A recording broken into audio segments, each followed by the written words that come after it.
All right, welcome. All right, welcome to Warframe. Hey, my name is Arcader, and today we are looking at Protea. Now, the astute observers among you viewers right now will notice there's something really fucked up about what's on the screen right now. Hey, does anyone know what the fuck this is? Has anyone ever seen any of this shit before? Because brand new with the Echoes of Fury update, they added temporal erosion. Now, so Protea has this thing called a fourth ability called Temporal Anchor. And what it does is a bunch of bullshit that doesn't matter and doesn't do anything. However, with this new augment, it now makes your 1 and 2 really strong. So it just makes it strip armor, the damage from your 1 and 2 while it's active. So you just go into your 4, and then look, all their armor stripped from my 1, and then my 2 does big ol' heat damage just like always. And then whenever it runs out, your 4 also explodes with a big blast, like blast damage. And blast damage sucks and doesn't do anything, right? But I'll tell you what it does do something to: stripped enemies. So let's go through this one more time. I'm gonna put on my shield, whatever it is. So the 1 is really good for actually getting the armor off, as opposed to the 2 being good for doing damage to the enemies. And then as my 4 runs out, big old blast damage, right, kills all the enemies. In addition to, you know, my 1 does good slash damage and stuff. And stripped armor also just means, you know, use weapons to do good damage. Now, there's a couple other fucked up things about this build. As you can see, I've had to resort to a not max prime continuity and a not max stretch in order to fit prime sure-footed. The reason I had to do that is because I don't want to put a 5th forma into Protea, and also I don't have any forma right now. I got one. I got them building, but I've been formatting a lot of stuff lately. So if you want to make this build even better, you know, max these 2 mods out, put more fucking forma into Protea, wait for the prime maybe. Molt Augmented gives me plus, you know, 60% strength. For every 10% strength on the frame, it gives you 1% more armor reduction per hit of any hit of grenade fan or blaze artillery. And so at max Molt Augmented, that's it's like 25% with this specific build, and 25% plus corrosive projection means 3 hits of grenade fan, and an enemy is fully stripped in this large AoE because I have some range. It's very good, and if if you're in a larger tile, these, you know, spread out, so that's a pretty big area of almost instant armor strip for also doing slash damage, which ignores armor anyway. So that's what you use blaze artillery for, with Archon Vitality, which makes it do pretty much like quadruple damage. It's really, really strong. It's honestly pretty simple. You just use your 4 now with Protea. I know it's insane, but if you would like to put a helmet ability on Protea, unironically, the optimal choice is now Dispensary. Oh my goodness! Which is absolutely insane. Like, Nourish would be really good. It gives you a bunch of viral damage and also still gives you some energy economy buffs, like, you know, to combo with Arcane Energized, etc. You could do, I don't know, Gloom to slow enemies down so that they stay in the grenade fan space more. I don't know, you can do a lot of things. And we're going to see how it does. Alright, so what I've done is I've put Nourish over Dispensary, and I'm using Zeneric to get a bunch of energy out of that.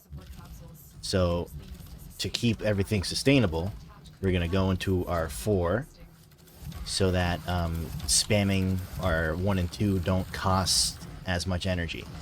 And then the big ol' blast explosion at the end will make sure nothing is near us when we are done with our 4, and then we kind of just camp in place.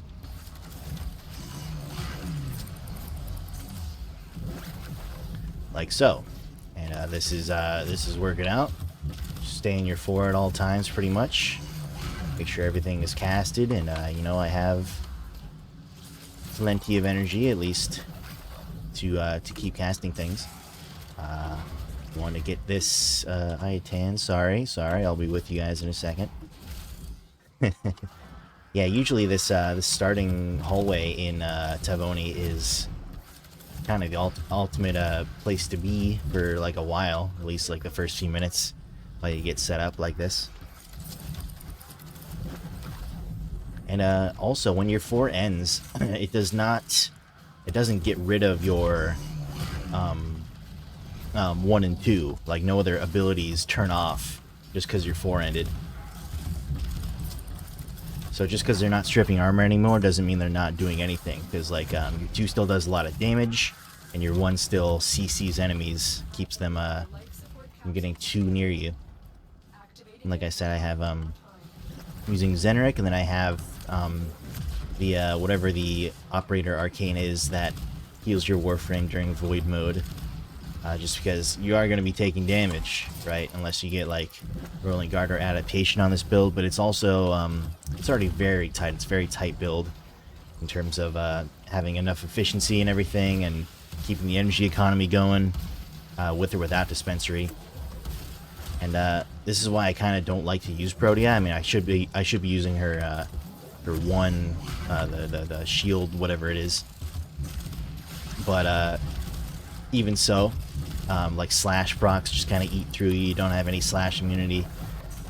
Toxin procs, and if you're fighting infested and stuff like that, her survivability is still kind of the problem. But her staying inside of her 4 at all times also helps with that. So she's balanced. This isn't the most insane Warframe build out there, right? But it's a lot of fun, and I think it is more effective than she used to be, just because the KPM go way up. Like, I'm already over 100 KPM 3 minutes in, and that's very good. So I'm going to cast Nourish. We're going to get my Zenric bubble. So Nourish plus Zenric is pretty much all you need to really keep... like, Dispensary is not needed when you have Nourish on, because I get whatever the multiplier is. I didn't actually check the strength on this, but it's like, you know, it feels like, what, 10, 15 energy a second just for existing, rather than having to wait, like, you know, 8 seconds for an energy orb to come out of dispensary. Or you could, like, slot in Equilibrium so that the health orbs give you energy. That's a whole bunch of work. Anyway, let's see what this does to an Acolyte real quick, huh? And we're just gonna grenade fan the shit out of Angst here. And I died in my 4, but that's okay. Pretty much gives us a second life, so the Acolyte does not leave or anything. And then I died. Like I said, yeah, the survivability is still questionable. But the build is way too tight to fit in something like Adaptation. Unless you want to just go, like, way lower range. You could go lower range just because of this particularly small map on Tavoni. Like, right? It's not super huge to warrant having a grenade fan this large. But I don't know, it's just it's tough in any other map in general use other than just this one mission, right? But as you saw what it did to the Acolyte and how much it's killing, aside from the fact that I'm kind of dying here and there, it's quite a good build. It really is. Does a lot of damage, kills a lot of enemies. You just have to have the sort of support tools like a good operator to back it up. I think it is very worth your time. And Cooper Guardians can lick my nuts. Anyway, I will meet you guys at Extraction. Alright, so like I said, tomorrow when I finish building my Forma, you know, I'll get a little bit extra range, a little bit extra duration, which is very useful for Protea. As it turns out, I'm going to be playing Protea a little bit. I've never really played her before. I just don't like how spammy she is with her 1. I have to do both versions of it to both stay alive and, like, lock down areas. But now that it does so much damage, staying alive might be less of a concern if I replace Dispensary or something. I'll mess with it, and, you know, who knows, maybe there'll even be a second Protea video as I experiment more. But as it stands now, look at me, I'm using Protea. And that's a very rare thing for such a... And who would have thought it would be because of her 4 that I'm... Why is the game like... Who would have thought it would be because of her 4? That's insane. Anyway, thank you for watching. This is my fashion, by the way. Do you like it? Let me know down in the comments. Please subscribe to my channel. Please, God, I'm begging you. Anyway, I'll see you out of the star chart, Tenno.